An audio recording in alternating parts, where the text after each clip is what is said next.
Alright, so today I'm going to review the FoxPeed G29 Jump Starter and Power Pack. So this is the box that it comes in, and inside is a nice hard-sided case to keep everything together inside your vehicle.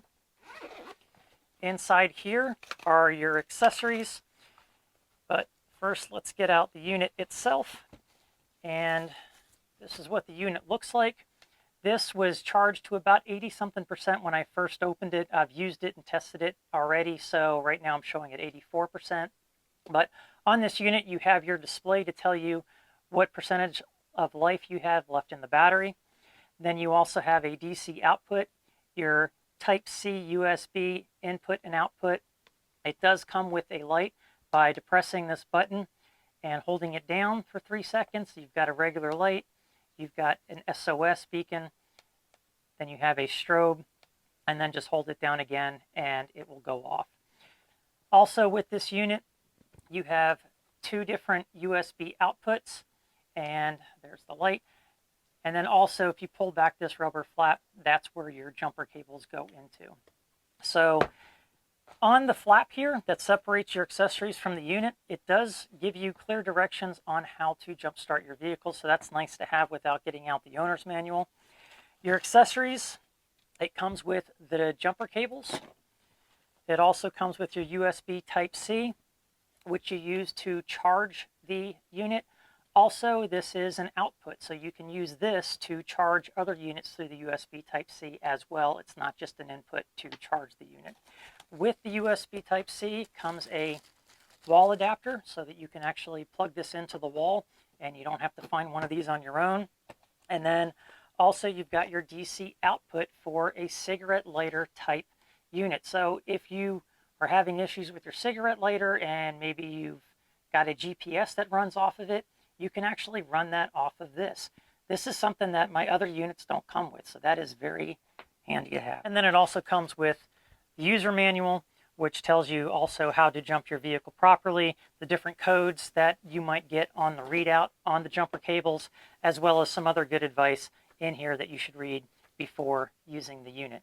So in order to test this thing out, I am going to test this on my truck. I'm going to jump it a few times with the caveat. I'm not going to have it attached to the battery so that we can see how many times it'll jump the vehicle, as well as how much life is left inside the battery. Another thing that I'm going to do is I'm going to see how long it will have my string lights in my vehicle run, as well as my USB fans that I use for ventilation. I travel a lot in my Jeep Cherokee, and I use battery packs to charge my USB devices or to run them. And I really am interested in how this lithium polymer battery compares to the other batteries that I have that are not lithium polymer. One other thing I'll talk about is how long it takes to charge this up to 100% from zero.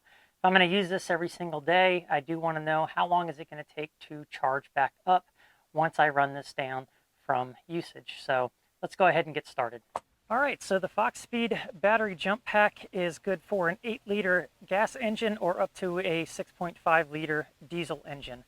I don't have an engine that big. The largest one that I have is a V8 4.7-liter on my Ram 1500.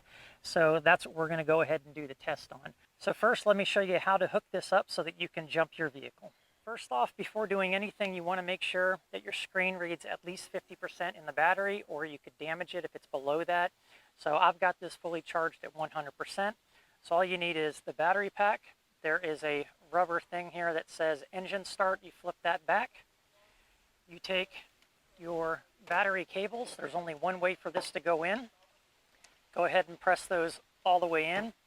And then you'll take your black, which is your negative cable, and attach that to the negative part of the battery. And then your red goes onto the positive, or the positive part of the battery. From there, you would just go ahead and start the vehicle. Once it cranks over, come back out and take off your cables, and you're good to go. I'm going to go ahead and do another type of test. My battery is all the way charged, so I'm going to go ahead and try this without the battery being fully hooked up and see if it can jump the truck on its own. So one thing that I do want to point out is you do have a reading here on the jumper cables, and that reading will tell you and corresponds to the booklet different readouts. So if you have low voltage, it'll show you what it's going to show, the LV there, high voltage, reverse charge, reverse polarity, high temperature, excess connection time. So if you cannot jump your vehicle and this is giving you a readout, then just refer to your owner's manual and it'll tell you the reason why it's not able to jump your vehicle. All right, so since I have a fresh battery, it doesn't make sense to try to jump the vehicle. It'll start on its own.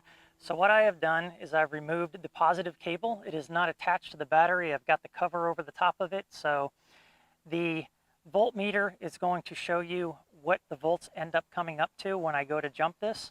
I have a 100% charge on this. So what I'm going to do is I'm going to attempt to jump the vehicle just off this battery. I do have the negative cable attached, but not the positive cable. So again, just remove this rubber flap, put in the jumper cables, and I have a remote start. So I'll go ahead and give this a go.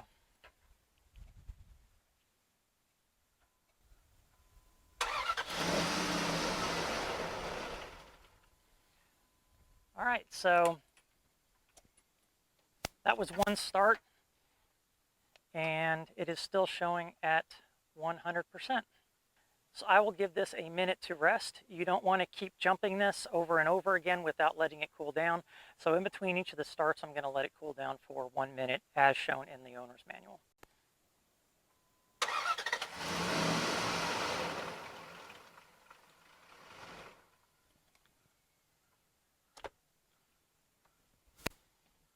All right, and you'll notice that in the instructions, it says to hook this to the cables and then hook it to the battery. For the sake of this test, I've already got it hooked to the battery and I'm hooking it up to this. And right now we are at 96% after 2 starts. Let's see, I'm at 96% and it's showing 16.25 volts.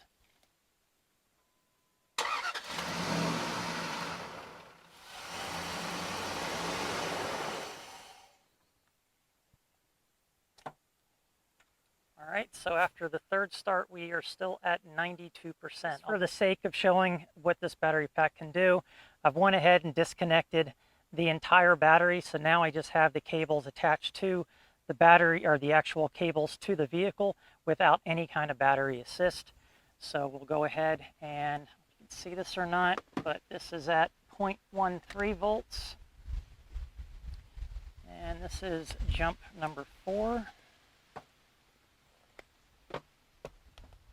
Again, 92%, we're up to 16 volts.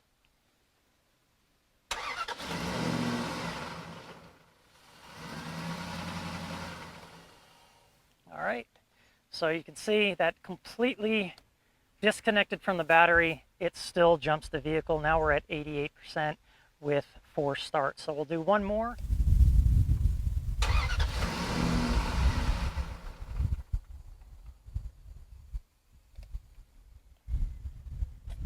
All right, so after 5 starts, we are at 84%. So if it can jump a 4.7 liter V8 5 times and still be at 84%, more than likely the vehicle that you're going to be using this on, as long as it falls within the guidelines of the manual, is going to be all that you need to safely jump your vehicle and get you out of your situation. All right, so now that I've shown you how you can jump your vehicle with this unit, I want to talk about how I'm primarily going to use it, and that is to charge my USB or run my USB items in my Jeep while I'm traveling. That's how I get all of my power when I'm sitting still and I'm not actually moving and connected to the battery. I don't have solar or anything like that, so I rely on these types of units. I compared this to another 2500 amp unit that I have. That one happens to be lithium ion. This is lithium polymer. And on the other unit for my string lights, I was getting about 15 hours of energy out of those until it died. On this one, when I tested it, I got over 20 hours. So that is a pretty big difference. And that's an additional night that I can run my lights off of this unit and not have to worry about recharging it. For my USB fans, I have 4 fans that I string together to use for exhaust when I'm sleeping in cold climates or to blow on me when I'm in warmer climates. And the other unit for that, I got about 15 hours. On this one, I got about 17.5 hours. All right, so since I talked about the amount of power that this thing has, another thing to consider is how long does it take to charge? So the other 2500 amp that's a lithium ion took about 8.5 hours. This one actually took about 13 to 14 hours to charge from completely dead. That might be a little bit of an issue. It will be for me because of the fact that that means I need to run my engine for 13 hours to get this to charge, or have it charge off of a wall adapter. But since I don't have solar and I only charge things like this while my engine is running, that is going to have to be something that I'm going to have to figure in my travels and make sure that I hook this up every time I start my engine to keep it charged so that I don't let it run dry. Now, because this isn't my only one, it's not that big of a deal, but it is something that I need to consider. So now I've talked about the uses for this unit, let me cover the pros and cons and whether or not I would recommend it. So the pros of this unit are, well, I was able to jump my truck multiple times without a battery assist and I still had plenty of power left over. That's huge. If you're out and away from a lot of other people and you don't have somebody to help you, you can definitely count on this unit to jump your vehicle. Also, the pro of having that much power inside this little unit to run my USB devices for as long as, well, longer than any other unit that I have, that is a big bonus as well. It's the only unit that I've come across that has this DC adapter. I can plug in my Garmin or any other item that I only have a lighter DC connection for, and that is going to be huge if I were to run into a problem where my lighter adapter wouldn't work inside my Jeep and I needed to use GPS because I was away from cell service to find out where I needed to go. So that is a nice feature to have as well. All right, so when it comes to the cons, I really don't have a major con when it comes to the unit.